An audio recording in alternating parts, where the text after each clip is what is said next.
sabi po ninyo, wala ang branch ninyo ng ganyang amount.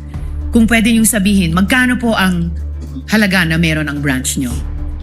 Yung malaki po kasi amount. So, in Yes. any given day po kasi, talagang wala po kaming branch. So, pwede ko po in average, kung ano lang po yung sa tingin namin na kasya po yung during the operational transactions po ng branch. for the Magkano day. po yung average na yon sa branch nyo?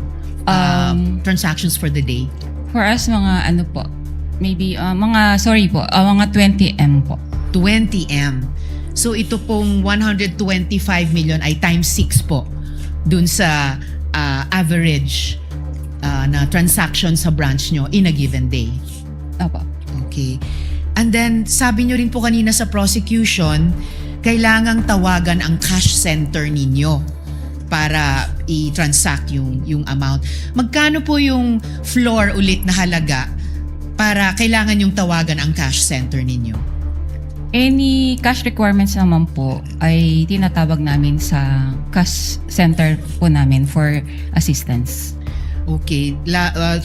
Would you say anything above 20 million, kailangan kayong tumawag sa cash center? Kahit po less than, basta po requirement po namin sa branch for that day, sa daily operations po namin. And yung 125 million na yon ay lampas sa kaya ng branch nyo in that day? Opo. Okay. Kaya unusual ang sinabi nyo kanina Opo. sa prosecution. Opo. Okay po. In total, kalahating bilyong piso in cash ang winidraw ng Office of the Vice President sa branch ninyo. Sa experience nyo po, karaniwan rin po bang mag-withdraw ang isang ahensya ng ganyang halaga, kalahating bilyong piso, in cash sa loob lamang ng 8 buwan? Hindi ko po yun masasagot kasi yung agency po maybe ang dapat pong sumagot about it. Oh, pero para sa branch po ninyo, naranasan nyo na po ba in the higit 3 dekadang nagtrabaho kayo sa Land Bank na merong alinmang ahensyang nag-withdraw ng ganyang halaga, kalahating bilyong piso in cash sa loob lamang ng less than 3/4 of a year?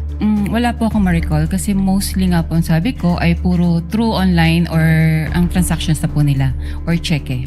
Okay. At bilang branch manager, sinigurado nyo po ba na otorisado talaga ni Vice President yung pag-withdraw ng kalahating bilyong piso? Meron naman po kasi silang inisyong advice. So, binase naman po natin yung checking na inisyo kay Ms. Gina Costa na ito po ay may advice na po and funded. Alright. So, batay dun sa issue advice ni Ms. Jean Acosta, yun na yung pagtitiyak nyo na otorisado ni VP yung pag-withdraw nitong kalahating bilyong piso in Opo. cash. Opo. Salamat po.